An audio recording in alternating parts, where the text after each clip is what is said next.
Pravdepodobne sa aj tebe niekedy v živote stalo, že si sa s niekým hádal. Alebo skrátka si bol súčasťou nejakej hádky. Možno by si rád vedel, že ako z takéto nejakej hádky výjsť ako víťaz, alebo respektíve ako sa s niekým prestať hádať. Povedzme si na rovinu, keď si spomenieš na nejakú situáciu, kedy si sa ty s niekým hádal, tak sám dobre vieš, že ti to zobralo veľmi veľa energie. A ako si možno pri hádkach všimol, tak väčšinou žiadna hádka nemá svojho víťaza. Takže ak chceš vedieť, ako sa prestať hádať, alebo ako odísť z nejakej hádky ako víťaz, tak určite sleduj toto video do konca, pretože prezradím ti zo pár chýb, ktoré ľudia robia pri tom, keď sa hádajú. A prezradím ti, ako sa čo najlepšie zachovať pri hádke tak, aby si z nej odišiel naozaj ako víťaz a aby si sa nemusel už nikdy v živote hádať. A ver mi, je to možné. Ľudia robia pri hádkach zo pár obrovských chýb, pretože môže byť viacero situácií pri týchto hádkach. Môže sa stať všeličo, môžeš sa hádať s niekým o prakticky čomkoľvek. O vzťahoch, o peniazoch, o biznise, o tom, ako niečo je, alebo o tom, ako niečo nie je. Jedna chyba, ktorú ľudia robia pri týchto hádkach, je tá, že aj keď vedia, že druhá strana má pravdu, tak nepriznajú si tú chybu a stále tvrdia to, že ich názor je ten, ktorý je pravdivý. Čiže jednoducho, keď sa s niekým hádaš a vieš, že tá druhá strana má pravdu, tak priznaj si to, že máš tú chybu. Pretože môžeš sa hádať do nekonečna, tá hádka by nemusela mať ani konca, nemusela by nikdy skončiť v podstate, pokiaľ ju ty neukončíš. A v tomto videu si tiež uvedomíš, že práve ty máš v rukách to, že môžeš tú hádku ukončiť kedykoľvek a je to prakticky viac menej iba na tebe. Niekedy neovplyvníš to, že druhá strana sa bude hádať aj naďalej a nemusíš vždycky ovplyvniť to, že ten druhý človek sa s tebou prestane hádať alebo ustúpi. Pretože ty máš svoj názor na všetky veci, ktoré sú v okolí. Máš už všetko nejakým spôsobom zaradené. Myslíš si, že to je tak, ľudia sú takí, svet je takýto, politika je taká, alebo čokoľvek. Hej? Zdravie znamená toto, šťastie znamená toto, úspech znamená tamto. Jednoducho máš zaradené a máš už o všetkom nejakú svoju predstavu. Keď ale druhá osoba takúto predstavu nemá, tak vtedy môže vzniknúť nejaká hádka. Hej, že jedna strana má svoj názor, presadzuje si ho pred tou druhou stranou a druhá strana má zase svoj názor a ten druhý človek si bude presadzovať to svoje. Takže ako nejakým spôsobom tomuto zabraniť? Alebo ako respektíve výjsť z tej hádky tak, aby boli obidve strany v pohode a aby sa hádka jednoducho nemusela zvrtnúť k tomu najhoršiemu. Jedna vec teda, keď sa s niekým hádaš a zistíš, že nakoniec je to tá druhá strana, ktorá mala tú pravdu, tak jednoducho si priznaj, že si ty pravdu nemal, pretože ber to tak, že nie vždy v živote musíš mať ty pravdu. Pretože s takýmto postojom sa ti v živote budú diať pravdepodobne hádky neustále, alebo respektíve veľmi často, pretože s takýmto postojom, že ty máš pravdu, ty máš vždycky pravdu, všetko to, čo povieš, tak je pravda, tak si budeš priťahovať podvedome tých ľudí, ktorí sa s tebou veľmi radi pohádajú, pretože veľa je takých ľudí, ktorí sa s tebou veľmi radi pohádajú, alebo si to práve ty, ktorý sa s niekým rád hádá a dokonca takéto hádky vyhľadáva. Keď sa nad tým zamyslíš úplne zase z iného pohľadu, tak hádky sú prakticky úplne zbytočné a nikdy nič nevyriešia. Ty možno tomu ešte teraz tak úplne nerozumieš a možno si nevieš ešte teraz predstaviť, že by si sa v živote nikdy s nikým nehádal. Lenže zober si to tak, že koľko energie ti už zobralo to, keď si sa s niekým hádal. Alebo koľkokrát v živote si sa už s niekým hádal a malo to vplyv na tvoje emócie, malo to vplyv potom na tvoje správanie, že si bol proste možno vytočený, že si bol možno nesústredený potom v práci alebo čokoľvek iné. Pretože hádanie sa nesmeruje k ničomu pozitívnemu, respektíve je to iba o tom, že dve strany sa snažia jeden druhého presvedčiť o tej svojej pravde. Lenže ber to tak, že keďže hádka je nejaká výmena názorov, tak jednoducho obidve strany väčšinou majú iba svoj názor na vec. Ja si napríklad myslím, že svet je krásne miesto, ale so mnou keby sa chce niekto hádať, že ale nie, však vo svete sa dejú zlé veci, že vo svete je hlad, vo svete je chudoba, vo svete sú choroby alebo čokoľvek, tak jednoducho OK, je to v poriadku, že si toto druhá strana myslí. Ale ja si mám právo myslieť, čo ja chcem. To isté aj ty. Ber to tak, že ty máš právo si myslieť, čo chceš. Nikto ti nemá právo zobrať tvoju slobodnú voľbu svojho vlastného názoru. Zase na druhej strane ber to tak, že tým pádom ty, keď máš právo si myslieť niečo, dajme tomu o svete, dajme tomu o ženách, alebo o autách, o peniazoch, o čomkoľvek, máš právo si myslieť svoje. Máš právo si myslieť, že peniaze sú dobrá vec, že s peniazmi sa dajú robiť dobré veci. Takisto máš právo si myslieť, že peniaze sú zlo, Máš právo si myslieť, že svet je krásne miesto a máš takisto právo si myslieť, že svet je nahovno miesto, kde sa dejú samé zlé veci, prevláda chudoba, prevláda hlad a všetky tieto zlé veci, ktoré sa na svete dejú. Máš skrátka právo myslieť si, čo chceš. Takže teraz to zober aj z druhej strany. Keď máš ty právo myslieť si svoj názor, svoj osobný názor, tým pádom má ho aj druhá strana. Keď sa s niekým hádaš, tak väčšinou robíš túto chybu, že práve myslíš si, že máš ty ten svoj názor a iba ten tvoj je pravdivý.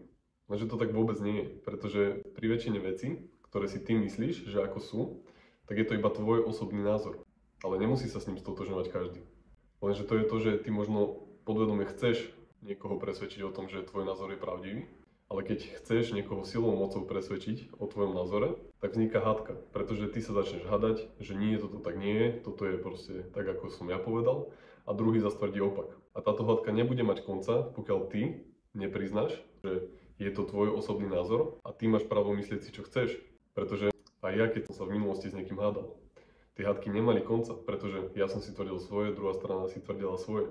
Až pokiaľ som nezačal akceptovať to, že aj ten druhý človek, aj tá druhá strana môže mať ten svoj osobný názor a je to vlastne úplne v poriadku, keď ten druhý človek si myslí to, čo si myslí.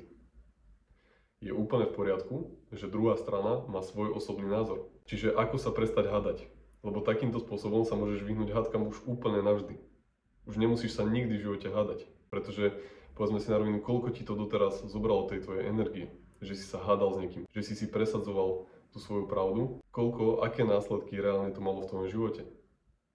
Že si mal potom pokazanú náladu, že si bol nahnevaný, že si bol vytočený na niekoho, pretože on ti niečo povedal, on ťa presvedčal o tej jeho pravde, ale ty si sa ho silou mocou snažil presvedčiť o tom, že tvoj názor je ten, ktorý je pravdivý. Tvoj názor je jednoducho stále iba názor a vždy to tak bude. Keď má niekto iný názor ako ja, je to takisto jeho názor, ale on má právo si myslieť, čo chce. A ber to tak, že názor, keď máš názor na ľudí, na peniaze, na život, na tento svet, tak je to stále iba názor a nemôžeš povedať, že to je pravda. Pretože keby je to pravda, tak sa o tom nemusíš s nikým hádať. O pravde sa nikdy nemusíš s nikým hádať. Pravda je to, že stromy nám dávajú kyslík a my vďaka nim môžeme dýchať. A o tomto by sa nikto s nikým nehádal. Preto všimni si, že ľudia sa hádajú iba o veciach, o ktorých sa dá hádať. Už sú tam zakomponované nejaké osobné názory. A ty, keď budeš sa s niekým hádať o svojom osobnom názore, že tvoj osobný názor je pravdivý, tak druhá strana bude robiť to isté. On ťa bude presviečať zase o tom, že jeho názor je pravdivý. Lenže samozrejme ani jeden ten názor nie je pravdivý. Je to skrátka iba názor. A veľa ľudí robí práve tú chybu, že si presadzuje ten svoj názor a berie ho ako automaticky pravdu. Aj keď je to stále iba názor. A tým pádom druhá strana robí to isté a potom sa môžete hádať do nekonečna. Potom sú tu ale samozrejme prípady, kedy sa ty hádať ako keby nechceš, ale druhá strana pokračuje v hádke. Tu samozrejme zase sa treba zachovať troška inak. Stále to budú takí ľudia, ktorí sa budú chcieť hádať, ktorí budú vyhľadávať tie hádky. Jednoducho ty neovplyvníš týchto ľudí, ty neovplyvníš to, že či sa niekto bude s tebou hádať. Takisto ja neovplyvním to, či sa so mnou niekto chce hádať. Aj keď ja sa hádať nechcem, ja sa v živote nehádam, lebo nemusím. Lebo prakticky, keď sa niekto so mnou chce hádať, tak nech sa háda, ale ja som človek, ktorý nevyhľadáva hádky, ktorý skrátka akceptuje tých druhých ľudí, že majú ten svoj osobný názor, pretože takisto aj ja mám ten svoj osobný názor. A keď sa naučíš toto akceptovať, že jednoducho akceptuješ, že tá druhá strana má ten svoj názor a keď akceptuješ, že má právo si myslieť, čo chce, tak nemáš dôvod sa hádať. Pretože takisto, ako tá druhá strana má právo si myslieť, čo si myslí, tak si máš právo myslieť aj ty to, čo si chceš myslieť. Preto môžeš mať na svet názor, že je to krásne miesto, ale môžeš sa na svet pozerať aj, že je tu vojna, že je tu chudoba a podobne. Môžeš skrátka si myslieť, čo chceš, stále to bude iba tvoj osobný názor. A žiadny názor nie je v skutočnosti pravdivý. Pretože je to iba nejaký určitý pohľad na vec. To, ako sa ty pozeráš napríklad na tento svet, to, ako sa ty pozeráš na ženy, to, ako sa ty pozeráš na podnikateľov, to, ako sa ty pozeráš na peniaze. Pretože už máš ako keby zaradené, máš už nejaký pohľad na všetky veci. Ak už máš nejaký vek, že povedzme, že už si prešiel nejakou tou cestou v živote, tak si sa naučil o istých veciach, že aké sú. Naučil si sa o tom, že aký je rozchod, aké sú ženy, akí sú chlapi, aké sú vzťahy, aké sú rodiny, aké sú peniaze. Skrátka o všetkom si sa niečo naučil. Lenže ty si sa o niečo naučil, lenže druhá osoba si nemusela prejsť tou istou cestou, ako si prešiel ty. Druhá osoba si mohla vytvárať iné skúsenosti o ženách, o peniazoch, o chlapoch, o ľuďoch, o tomto svete. To znamená, že je v poriadku, že niekto si myslí niečo iné ako ty. Začni to konečne akceptovať, že niekto si môže myslieť to, čo si chce myslieť, pretože to isté robíš vlastne aj ty. Ty si myslíš to, čo si chceš myslieť a myslíš si to, čo už si sa naučil o tých veciach. Už máš zaradené, aké sú vzťahy, máš zaradené, aké sú ženy, máš už tie skúsenosti s tými ženami, s tými peniazmi, s tými chlapmi, s tými ľuďmi, s tými podnikateľmi a so všetkým tým, čo sa ti v živote deje. Jednoducho máš už nejaké skúsenosti, kde si sa naučil, ako sa na veci pozerať. To ale neznamená, že každý si prešiel rovnakými skúsenosťami, ako si prešiel ty. Čiže keď nezačneš reálne akceptovať to, že druhí ľudia majú právo na svoj názor, tak jednoducho môžeš sa hádať do nekonečna. Takže pozri sa spätne na svoj život, koľko ti to naozaj tej energie zobralo, koľko ti to zobralo času a koľkokrát ti to zničilo vzťahy s ľuďmi. Ber to tak, že potreba mať vo všetkom pravdu ťa bude ničiť. Pretože keď sa pozrieš aj spätne na to, aké reálne si mal situácie pri tých hádkach, tak jednoducho, keď si potreboval mať tú svoju pravdu, alebo si potreboval presvedčiť toho druhého o tom, že ty si ten, ktorý má tú pravdu, tak koľko reálne tej energie ti to zobralo? Koľko ti to zobralo tých krásnych emócií, ktoré si mohol mať namiesto toho, že si pretlačal tú svoju pravdu a že si niekoho presviečal o tom, že ty máš tú pravdu. Čiže keď chceš reálne začať žiť ten krajší život, keď chceš byť úspešný v tom živote, tak ber to tak, že úspešní ľudia sa skrátka nehádajú. Jednoducho majú už svoju pravdu. Myslia si to, čo si myslia. Ja si takisto myslím o veciach to, čo si chcem myslieť. Vyberám si svoje názory, pretože viem, že sú to iba názory. A skrátka aj ty si môžeš myslieť, čo len chceš. Ber to tak, že úspešní ľudia nemajú potrebu dokazovať svoj názor. Dokazovať to, že ich názor je pravdivý. Pretože, ako aj ja, beriem to tak, že môj názor nemusí byť pravdivý. Ale myslím si ho ja a nikto ma nepresvedčí o opaku. Nikto ma nebude presvedčať, alebo respektíve nikto ma nepresvedčí o tom, že svet je náhodné miesto. Nikto ma nepresvedčí o tom, že nedá sa ovládať svoja myseľ. Nikto ma nepresvedčí o tom, že nedá sa byť v živote úspešný. Alebo že nikto ma nepresvedčí, že musíš sa narodiť už ako keby úspešný, aby si mohol dosiahnuť v živote, dosahovať výsledky. Nikto ma jednoducho nebude presvedčať o tom, že v živote sa nedá uspieť. Alebo že nikto ma nepresvedčí o tom, že niečo sa nedá. Alebo že niečo je nemožné v živote. Jednoducho mám na to svoj názor a keď sa chce niekto so mnou hádať, nech sa páči kľudne. Môže sa so mnou hádať, kto len chce. Ale jednoducho ja sa do tej hádky nebudem zapájať. Čiže ďalšia možnosť, ako pri hádke zareagovať, povieš tomu človeku, že áno, rešpektujem to, že ty máš svoj názor. Rešpektuj to, že ľudia majú svoj názor. Pretože pokiaľ ty nezačneš rešpektovať to, že druhí môžu mať svoj názor, tak ani druhí nebudú rešpektovať to, že ty máš svoj názor. Ty potrebuješ začať od seba. Lebo ber to tak, že ty neovplyvníš tú druhú stranu. Neovplyvníš to, či sa s tebou niekto bude chcieť v živote hádať. Neovplyvníš to ani ako druhí budú reagovať. Neovplyvníš jednoducho tú druhú stranu. Ty dokážeš ovplyvniť iba svoju časť. Ty dokážeš ovplyvniť iba to, aký ty zaujmeš postoj voči tomu, keď sa s niekým napríklad hádaš. Pretože to, aký zaujmeš ty postoj voči celkovým hádkam, ale nie len pri jednej hádke.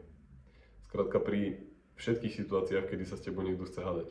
Alebo kedy ťa niekto chce presviečať o jeho pravde. Jednoducho potrebuješ zaujať ten postoj, že OK, ty máš svoj názor, ja to rešpektujem. Ja rešpektujem, že ty máš svoj názor. To, že druhá strana už nebude rešpektovať, že ja mám svoj názor, tak to je takisto úplne v poriadku. A pokiaľ nezvolíš tento postoj na to, tak sa môžeš hádať. Môžeš sa ďalej hádať s každým, môžeš sa hádať s niekým o tej svojej pravde.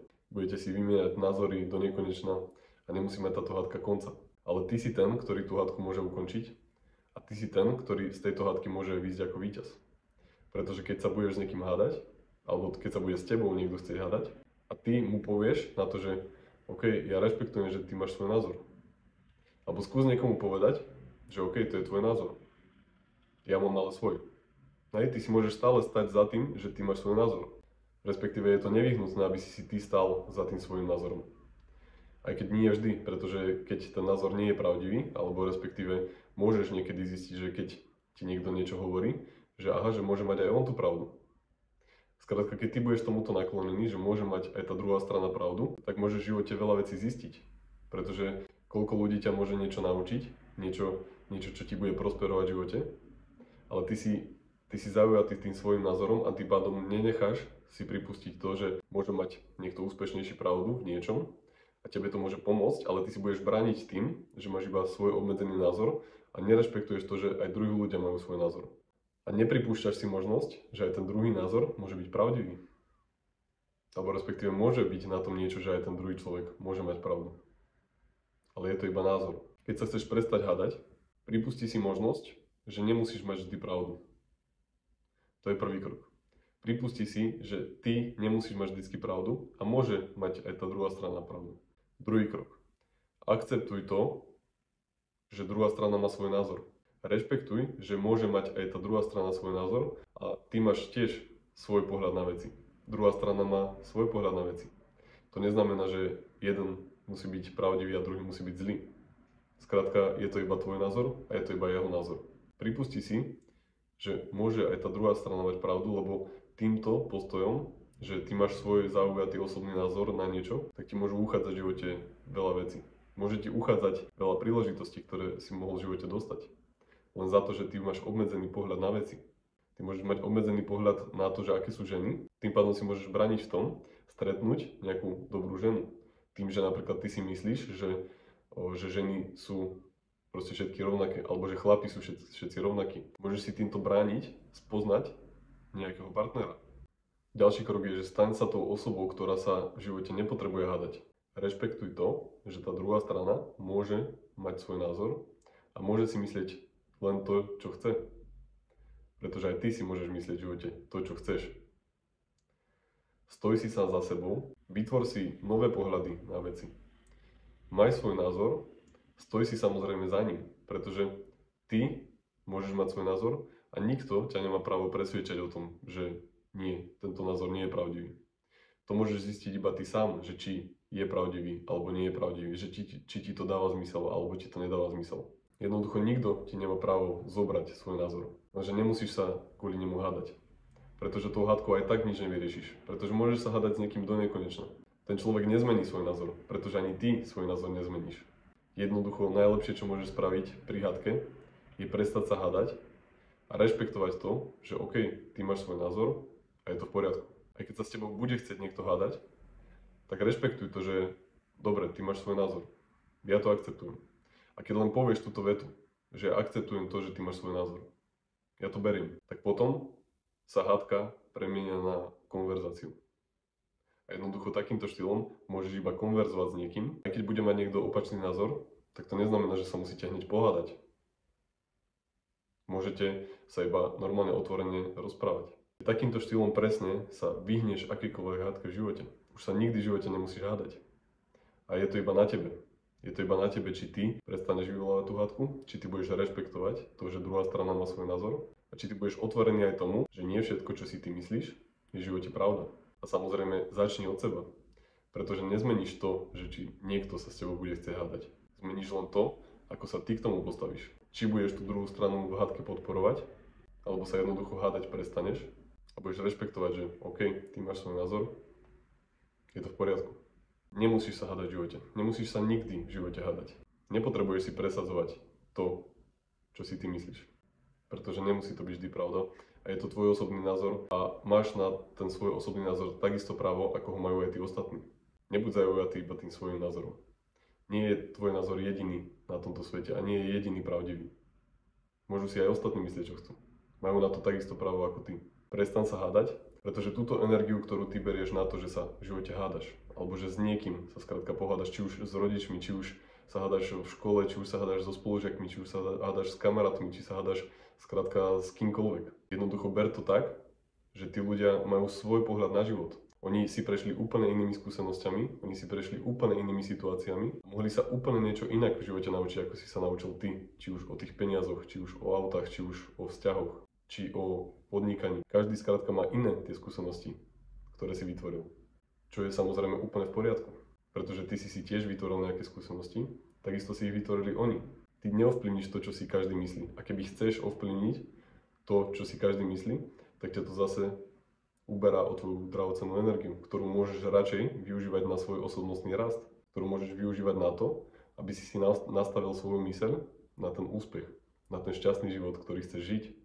Stan sa preto pán svojej energie, stan sa pán svojho života. Ty určuješ to, kam sa budeš sústrediť, na čo budeš zameriavať svoju drahocennú energiu. Či budeš zameriavať radšej na tie hádky, na to, že ty sa budeš s niekým hádať a budeš si presadzovať svoju pravdu, svoj názor, alebo sa zameriaš na to, že OK, idem reálne niečo so sebou robiť, idem sa zlepšovať, idem osobnostne rásť a idem si nastaviť svoju myseľ na úspech, bohatstvo a ten šťastný život, ktorý už chceš dlho žiť. Verím, že sa rozhodneš správne. Verím, že pochopíš tomu, že ty si ten, ktorý môže ukončiť tú hádku, ty si ten, ktorý si môže vybrať. Či chceš žiť ten úspešný život, či sa nechceš hádať s tými ľuďmi, či sa chceš prestať hádať a jednoducho budeš akceptovať to, že OK, majte si svoju pravdu, ja mám svoj názor, mne ho nikto nezoberie. A či budeš otvorený tomu, že OK, môže mať aj niekto iný pravdu, lebo ty nikdy nebudeš odborník na všetko. Ja napríklad neviem, ako fungujú stavbári, hej? Niekto pravdepodobne ten stavbár bude vedieť lepšie, ako sa stavia dom, alebo ako sa robia lešenia, alebo čokoľvek. Bude to vedieť lepšie ako ja, keď sa do toho nevyznam. Ty, ak máš svoje povolanie, robíš skrátka to, čo robíš, tak v tom budeš pravdepodobne rozumieť viac, ako niekto, kto to nerobí. A preto prestan sa hádať, začni venovať tú energiu radšej do niečoho, čo ti prospeje, čo ti pomôže. Prestan sa hádať už konečne o zbytočných veciach, ktoré aj tak sa nedajú dokázať, že či má ten človek pravdu alebo nie. Začni sa konečne zameriavať na to, čo v živote chceš dosiahnuť a začni sa zameriavať na to, že naozaj chceš sa v živote posunúť, pretože keby sa nechceš posunúť, nepozeráš ani toto video. Čiže zameraj sa na tieto všetky veci. Ako si nastavíš tú svoju myseľ na ten úspech, na to bohatstvo a na ten šťastný život. Samozrejme, sleduj ďalej tieto videá, sleduj aj ďalšie videá, pretože ti poviem viacej veci o tom, že ako sa veci majú a vždy k tebe budem hlavne úprimný. Poviem ti na rovinu, že ty keď sa snažíš presadiť si svoj názor, keď si silou mocou chceš presadiť svoj názor, tak to isté ti budú robiť aj druhí ľudia. Jednoducho začni od seba a jednoducho prestan sa hádať. Akceptuj to, že druhí môžu mať svoj názor a všetko je tým pádom v poriadku. Nezabudni dať like, follow. Napíš mi dole do komentáru, že či aj ty máš potrebu sa ešte v živote hádať a ako si poňal toto video, pretože pravdepodobne už si zistil, že nemusíš sa hádať s nikým. Aj tak to k ničomu dobrému nikdy nevedie. A radšej si vyber to, že budeš sa sústrediť na to, že ideš dosahovať svoje úspechy a ideš sa naučiť žiť ten šťastný život. Ideš skrátka dosahovať svoje ciele a ideš žiť život naplno. Teším sa na teba a vidíme sa pri ďalšom videu.